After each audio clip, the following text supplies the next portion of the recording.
Hello, my name is Alexis, and I am 29 years old. I balance my professional life between working from home and the office. My husband, Bruce, who is of the same age, shares a deep affection for his mother, Doris. However, Doris often treats me unkindly. Despite the challenges we faced, Bruce and I recently celebrated our second wedding anniversary, and I take great pride in navigating our relationship's complexities. Work has become a sanctuary for me, providing a much-needed escape and satisfaction, leading to several promotions, an achievement not commonly seen among women in my field. Currently, I am on a business trip in Europe, attending crucial meetings. During one such meeting, while my phone was on silent, it began to vibrate insistently. It was unusual, so I suspected an emergency, especially after noticing 5 missed calls from Doris. Concerned, I thought something might be amiss. I decided to step out and call her back. Just as I was about to do so, she called again. "Hello, Alexis, where are you?" she demanded, her tone laced with annoyance. I reluctantly answered, disliking her tone. "Hi, Doris, how are you? Is everything okay?" I queried. "Where are you?" she repeated, her impatience palpable. Although her demeanor was irritating, I was in the midst of an important discussion and preferred to avoid confrontation. "I'm sorry, Doris, didn't Bruce tell you? I'm in a meeting on a business trip. Can we talk later?" I responded gently. "Bruce mentioned it, but what are you doing leaving your house and husband alone? Come back home immediately," Doris demanded abruptly, as usual. Her demands were sudden and unreasonable. "I'm sorry, Doris, but I'm currently engaged in something crucial and cannot leave," I began to explain, but she interrupted. "You're so controlling even though you're just Bruce's wife. I don't care about your excuses. Come home right now." Her words were sharp, and though they stung, I had to maintain my composure for the sake of my professional responsibilities. Today was turning out to be unexpectedly pivotal. "Do you realize the significance of today?" I asked, clearly bewildered. Alla, smirking slightly, revealed, "We're celebrating my 62nd birthday today." Her tone carried a mix of triumph and expectation. This caught me off guard because I remembered her birthday was slated for later in the month. The revelation was even more surprising given that I was in the midst of a business trip. My husband and I had meticulously arranged a special dinner at an upscale restaurant to mark her milestone birthday later on. I was growing weary of Doris's continual attempts to control situations, which seemed to intensify each year, particularly when she knew I was engaged with critical work tasks. "As I've mentioned, I'm currently away on business, so I won't be able to make it back home," I explained calmly. "That's amusing," she retorted sarcastically. "I spoke to Bruce earlier, and he's taken the day off for me. All the relatives will be there. But you, Alexis, are always buried in work. You come off as so detached. How do you think that makes your husband's family feel?" Her words were designed to sting, and I knew if I engaged further, her sarcasm would only escalate. Since I was still amidst an important meeting, I had little choice but to cut the conversation short. "I'm sorry, but regardless of the situation, I can't attend your 62nd birthday celebration," I said. Doris's tone shifted drastically. She inhaled deeply, her frustration palpable. "Fine then, I won't consider you part of the family anymore. Don't bother coming back, it's like a divorce. Bruce deserves better," she declared, her words sharp and cutting. Her harsh remarks left me both angry and distressed, yet I refused to escalate the argument over the phone. "All right, we'll discuss this when I get back. I'm sorry, but I need to go now," I responded. Doris snapped back. "What's with that attitude? I told you not to come back, I'll just talk to Bruce myself." And then she hung up. Drained from the interaction with my mother-in-law, I returned to my meeting, exhaling deeply. After 3 more days of back-to-back meetings, I finally headed home.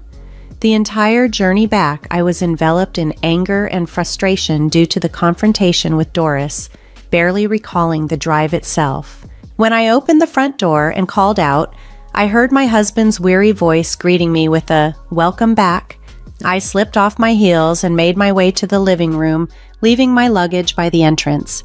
There, amidst a sea of cardboard boxes, was my husband Bruce, visibly perspiring as he sealed them with tape. "What's with all the boxes?" I inquired, my curiosity piqued. Bruce explained that the boxes were packed with my belongings. He recounted that during Doris's 62nd birthday celebration, which had taken place on the day she called me, she had announced to everyone that I had neglected her birthday and had been rude on the phone. She even told the relatives that she wanted me divorced and sent back to my parents' house because I was not a suitable match for her son. This was all too characteristic of my mother-in-law, so I pressed Bruce for more details. "And then what happened? Did your mother tell you to get a divorce and you just agreed to it?" "No, I didn't exactly agree," Bruce responded, his voice weary. "But she insisted that I pack up your stuff. I felt cornered. What was I supposed to do?" He paused his packing, looking defeated. "What do you mean you didn't argue with your mother? Does this mean you're okay with the idea of us getting a divorce?" I asked, my confusion and frustration mounting. Bruce then shared that his father, Russell, had also sided with Doris, telling him, "If Doris is upset, it'll be hard on you. Best to just do what she says." So, Bruce had reluctantly gone along with the idea of a divorce. I was stunned by how easily Bruce seemed to accept his mother's dictate. "What is wrong with your family?" I pondered aloud. "Your father is dominated by your mother, and you just blindly obey her too." It felt as if no one was standing by me. At a loss for words, Bruce finally said, "What my mother decides is final. It's only until she calms down and things settle. This divorce isn't real. I'll come for you when things are better." His eyes pleaded with me for understanding. I wished he would direct that pleading towards his mother instead. How could a grown man like Bruce be so fearful of his mother? I thought to myself, feeling a mix of disappointment and disbelief. There seemed to be no salvaging this situation. I nearly felt ashamed, questioning what I had ever seen in him. As I processed the situation, I realized that perhaps this was an unexpected chance for liberation. Staying with Bruce meant continually facing Doris's antagonism and her constant insinuations about divorce. Parting ways might actually be a stroke of good fortune. I was perfectly capable of supporting myself, and living alone wouldn't mean deprivation of any sort. With this newfound clarity, I faced Bruce and said firmly, "Let's proceed with the divorce." Subsequently, I dialed Doris's number. After several attempts, she finally answered. "Hello," Doris said. I responded softly, "As you wish, we're getting a divorce." Doris's voice was unnaturally cheerful as she replied, "Yes, please leave. Finally, you realize you're not good enough for Bruce. I'm so relieved. Don't worry, I'll find him a new wife who is obedient, pretty, and nice to her in-laws." Her words were dripping with a misplaced sense of victory as she added, "I'm sure Bruce will be just fine. I'll take care of him until he finds his next wife. You don't need to worry about that." After enduring her barrage of sarcasm, I told Doris, "Well, don't misunderstand, it's not just about you." Still buoyed by her mood, Doris retorted, "Oh, you're just a sore loser. Don't worry about me or Bruce, Alexis." She continued, "I've got the divorce papers from the city office and gave them to Bruce. Don't forget to sign them." Then, without another word, she hung up. Bruce, who had overheard my conversation, looked oddly relieved. This prompted me to question his awareness of the situation. "By the way, does your mother know you're actually a full-time house husband?" "How could I tell her that?" he responded, his tone turning serious. "My mother is obsessed with the idea that I'm a high-ranking employee at a big company." "Right," I acknowledged. Reflecting on his behavior, I realized that Bruce had never been transparent with Doris. At home, he lounged in worn-out sweatshirts, but he switched to a suit whenever he had to meet her, pretending to be at work whenever she called. Elisa had proudly proclaimed at her birthday party that Bruce was such a devoted son, taking time off just to be there. She also boasted about his supposed status, claiming he could easily find a more obedient and attractive wife than me. This facade, maintained for the sake of appearances, was part of the bizarre dynamics that had steered our relationship toward this juncture. The revelation of the truth seemed inevitable once our divorce was finalized, But Doris, who held her son in such high esteem, would likely never anticipate that Bruce was no longer employed at the prestigious company he used to work for. In fact, Bruce had left his job about a year ago. What Doris perceived as her elite, high-status son was now an unemployed full-time house husband. Bruce's departure from his job stemmed from a significant mistake that resulted in a demotion, a pay cut, and a formal apology. He likely kept this hidden from his mother, fearing her reaction. The setback had a profound effect on him, especially given Doris's tendency to coddle him. The mere thought of returning to an office environment and facing the repercussions of his error triggered immense anxiety and nausea in him. Initially, he tried to manage the situation by reporting his absences and requesting paid leave, but eventually he stopped calling in altogether. As his unauthorized absences accumulated, he was terminated. Now, without any intention to seek new employment, Bruce relied heavily on my income. He hadn't shared any of this with Doris, knowing she would be both furious and disappointed. I felt a twinge of regret knowing I wouldn't witness Doris's reaction upon discovering her son's situation after my departure. I imagined she would be utterly shocked, perhaps to an extreme extent. However, that was no longer my issue to contemplate. When Bruce handed me the divorce papers, he mentioned they were just a facade to appease his mother. "Okay," I said, processing the information. I promptly filed the papers and signed a lease for a new apartment, moving out as soon as I could. A month later, to my surprise, Doris called. Despite thinking I had severed ties for good, curiosity got the better of me, and I answered. "What do you want now? Aren't you happy to be rid of me?" I asked, my voice tinged with sarcasm. "You're still the same. Just listen to me," Doris replied, her tone unchanged as she spoke of Bruce. She revealed that since I had left, she had visited Bruce's apartment multiple times to help with chores, only to find him idly lounging in his room each time, with no indication of going to work or being ill. Suppressing a laugh, I responded nonchalantly, "Well, Bruce is like that because he has no intention of working again." Doris, seemingly oblivious to her role in the situation, shockingly asked, "Alexis, can you do something about it?" "Why should I? You didn't want me in your family and wanted nothing to do with me," I retorted. It was so typical of her to ask for help only when it suited her, after having mistreated me for so long. The irony of the situation was not lost on me, and I couldn't help but feel a sense of vindication as I realized the full extent of her self-inflicted predicament. Doris then questioned me, seemingly trying to pin the blame on me. "I was wondering if you said something to Bruce before you left." It was astonishing how she was attempting to cast me as the villain, seemingly oblivious to the real issues with her son. "Really, Doris?" I replied, incredulous at her insinuation. "You think I married Bruce just for a luxurious life? Why would the divorce hurt if that were true?" She eyed me suspiciously as if I had married Bruce solely for his wealth. "Are you kidding me?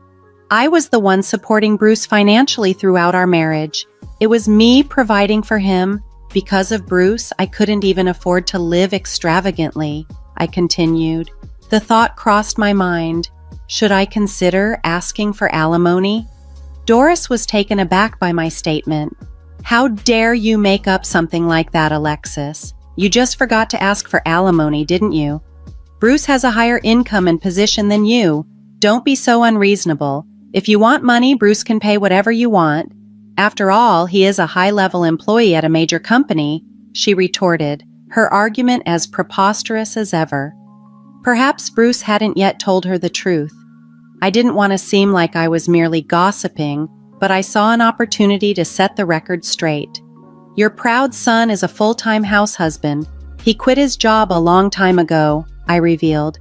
"You're lying!" Doris shouted, her voice so loud I thought it might damage my eardrums.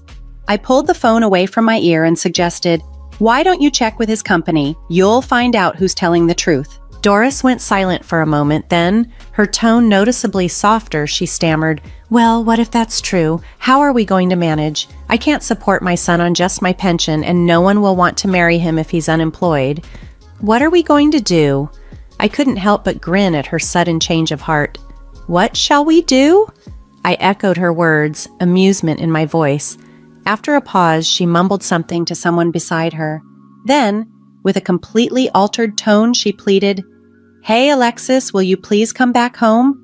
Her sudden shift puzzled me, but I replied firmly, "No, we're already divorced. I wouldn't come back to your family if heaven and earth turned upside down." The finality in my voice marked the end of that chapter as I moved on from the convoluted ties that had bound me. As I was speaking to Doris, a commotion erupted in the background. Someone was shouting. It sounded like Bruce. His voice cut through, "I told you I'd come for you when things settled down." Doris quickly responded, "Yes, you could remarry my son if you wanted." "What are you talking about?" I asked, baffled and firm. "No way, I wouldn't do it for the world. Don't joke about this." "Thanks, but seriously, no." I made it clear to Doris that I had no interest in rekindling anything with her son or entangling myself in any more toxic dynamics. I was done with someone who was overly devoted to his mother. "I did what you asked, so please stop changing your mind," Doris retorted. But the tension was palpable, even just through the phone. "There's a bit of verbal sparring here.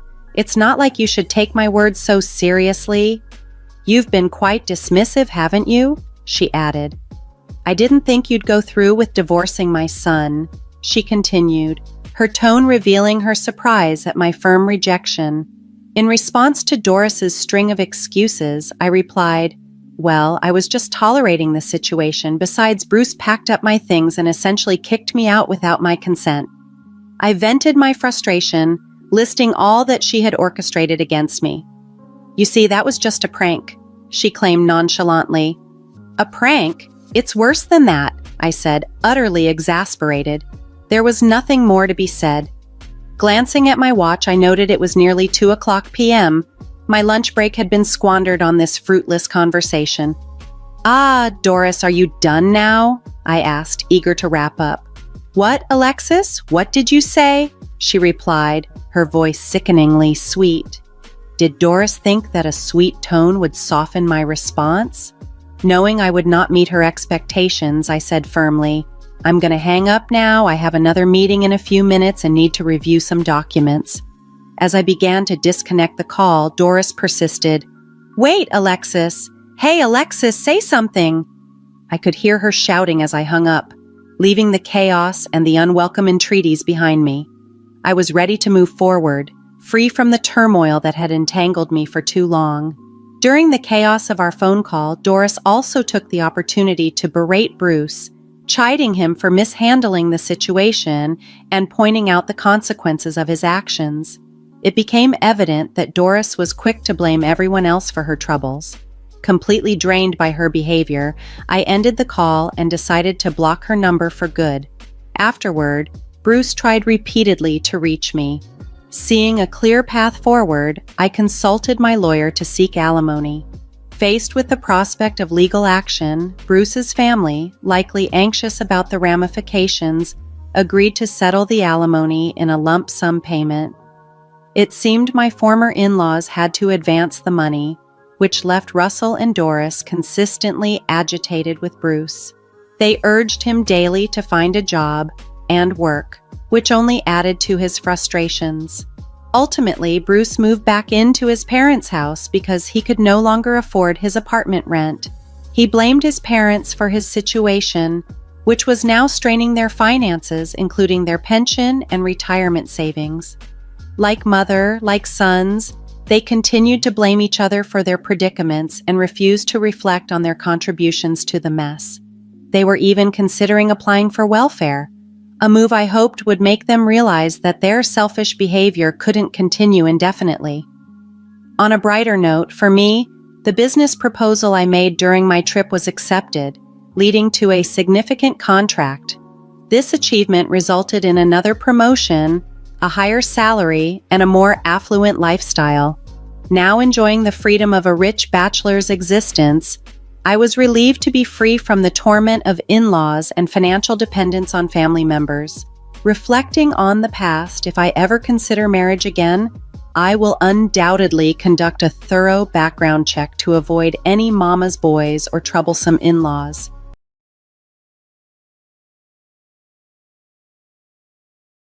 My name is Julia. 2 years ago, I married Jeremiah, who was my colleague at work and 1 year older than me.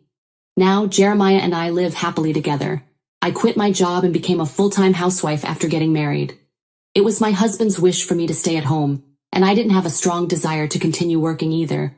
I also enjoyed doing household chores, so I became a full-time housewife as he wanted. Even after 2 years of marriage, Jeremiah and I get along well every day, and I have no complaints about our relationship. However, I have one source of concern: my husband's sister, my sister-in-law. She is incredibly beautiful and intelligent, the kind of person who fits the description of beauty and brains that people often use. When I first visited my husband's parents to introduce myself, she approached me very friendly, and at that time, I thought we could get along well if she were my sister-in-law. But one day, everything changed. It happened when I mentioned the university I graduated from to my sister-in-law. "Hey Julia, you and Jeremiah work at the same company, right? Where did you study after finishing high school?" she asked. "Me? Well, I went to university," I replied with a smile. "University? No wonder you have such a boring face," she sneered. Just because of my university, she started looking down on me. At first I thought I was just imagining it, but from that day on, her attitude toward me completely changed.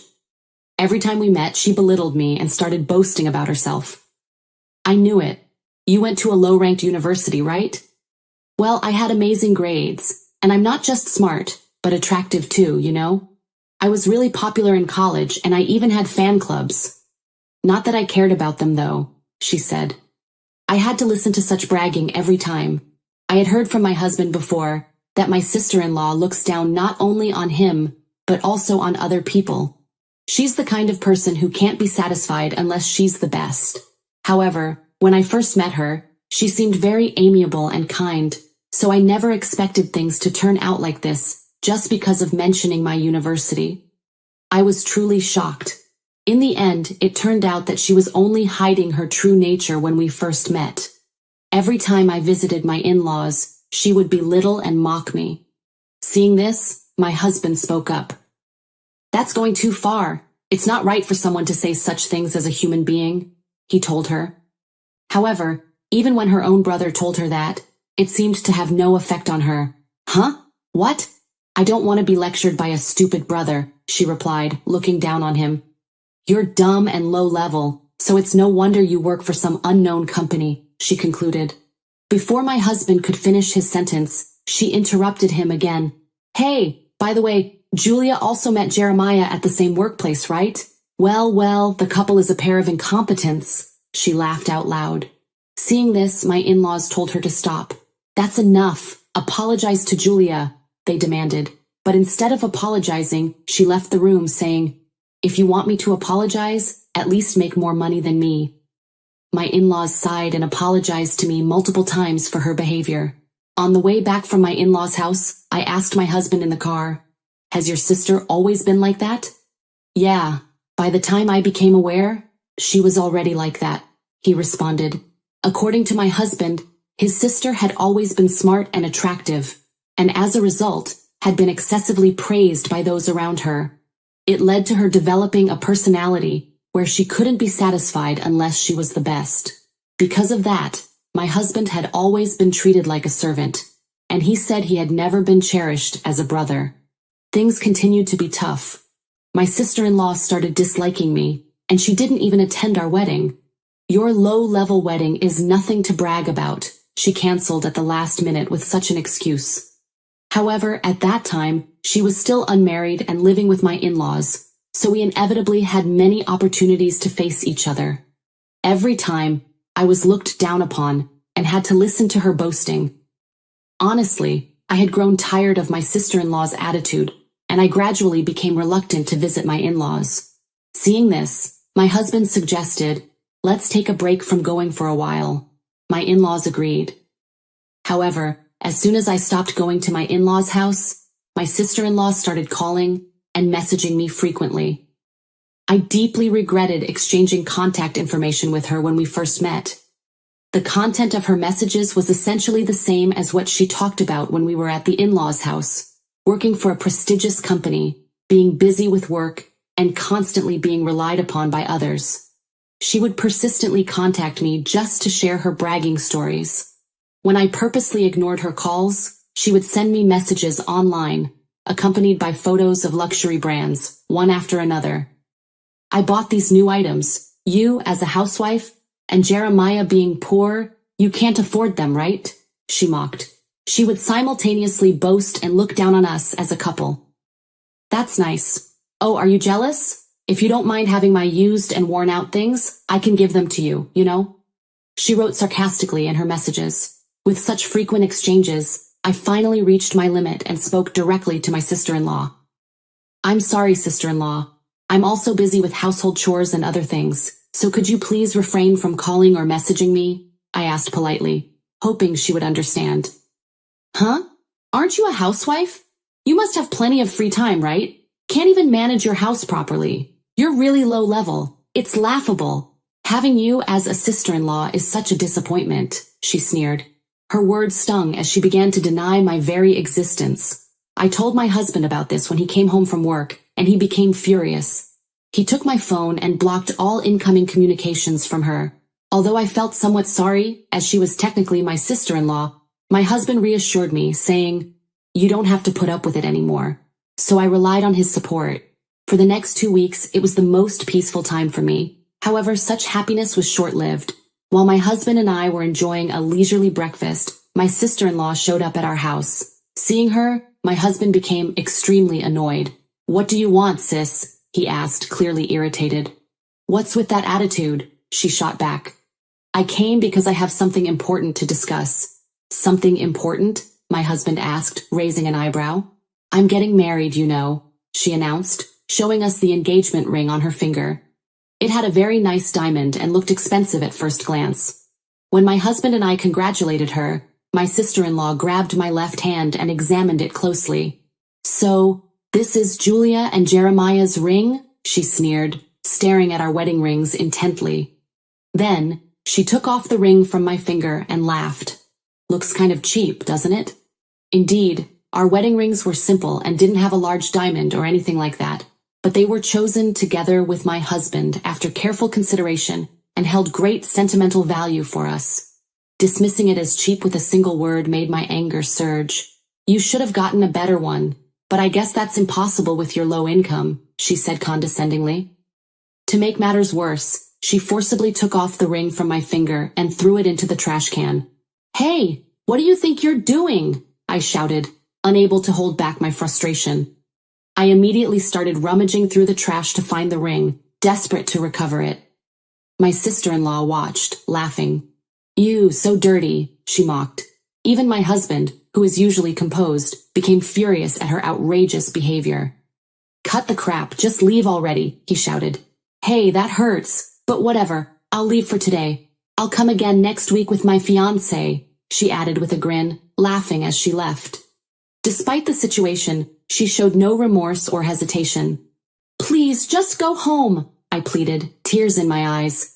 "Why are you crying? It's so amusing," she said, her voice filled with cruel amusement. "Well, whatever, I'll leave today, but I'll come back next week with my fiancé." Laughing, she finally left. Until now, I had managed to endure my sister-in-law's behavior, but today's incident was unbearable. My precious memory with my husband, even our wedding ring, was treated with such disrespect. I had truly reached my breaking point. A week later, as scheduled, my sister-in-law and her fiancé came to our house. Both my husband and I had hoped for someone who could have a sensible conversation and not have the same personality as my sister-in-law. But our hopes were dashed. Her fiancé turned out to be just like her, starting with boasting about his company and how intelligent and popular he had always been. "Now you see, we are the upper class," he declared smugly. Amidst her self-aggrandizement, my sister-in-law showered her fiancé with excessive praise. "So, you guys also met at the same company just like us," right? I asked her. But meeting and marrying at an unknown company, isn't that embarrassing to live with?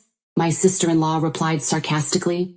Hey, you shouldn't say the truth like that. It's pathetic, you know, her fiancé chimed in, and they both laughed together, clearly enjoying their cruelty. At that moment, my feelings towards my sister-in-law turned cold. Until then, I had regarded her as my beloved husband's sister and thought I should cherish her. But I had reached my limit. I couldn't see someone like her as family anymore. To them, intelligence, appearance, and working for a prestigious company were the only things that held value. I realized that. I exchanged a glance with my husband, and he spoke up, breaking the tension. You mentioned earlier that you work at ABC Holdings, just like my sister, right? Oh yes, it's quite famous, so you must know the name at least, the fiancé boasted arrogantly. Without hesitation, I responded, Is that so? Thank you for always taking care of us. At that moment, my sister-in-law and her fiancé seemed confused, as if question marks floated above their heads. That's when my husband handed his business card to the fiancé. My sister-in-law and her fiancé were wide-eyed as they looked at the card. Wait, you work for CCJ Group? The fiancé asked, unable to hide his agitation. My sister-in-law, on the other hand, laughed with contempt. Why are you so surprised? My brother is a stupid idiot working for an unknown company. Didn't I tell you before? Her fiancé, however, became incredibly angry with her, his voice filled with frustration. What are you talking about? He exclaimed. Indeed, it was no surprise to us. The company my husband works for, CCJ Group, is a major corporation and has business dealings with ABC Holdings, where my sister-in-law and her fiancé work. Since my sister-in-law was just a receptionist and didn't know the details of the company's operations, she had no idea that my husband's company was a client of hers. On top of that, she had been telling her fiancé that it was an unknown company, implying that it was a minor enterprise. Upon learning that my sister-in-law knew nothing about my husband's impressive workplace, she unreasonably lashed out saying, I never heard about that. Just because you didn't know the name of my company, you looked down on us unilaterally. What's the big deal now? My husband spoke sharply and gave my sister-in-law a cold look. The fiancé immediately started bowing and apologizing repeatedly to me and my husband. Watching this, my sister-in-law clearly became displeased. She had wanted to boast about her fiancé, but it ended up like this. She was frustrated that she couldn't be the center of attention. Now she turned her focus on me. Even if Jeremiah is amazing, I'm not. In the end, I quit my job and became an incompetent housewife, right? She sneered. Well, as your sister said, that's true, I responded calmly. I'm currently a housewife, and all I can say is that I'm the daughter of the president of my husband's company. Daughter of the president? Are you kidding?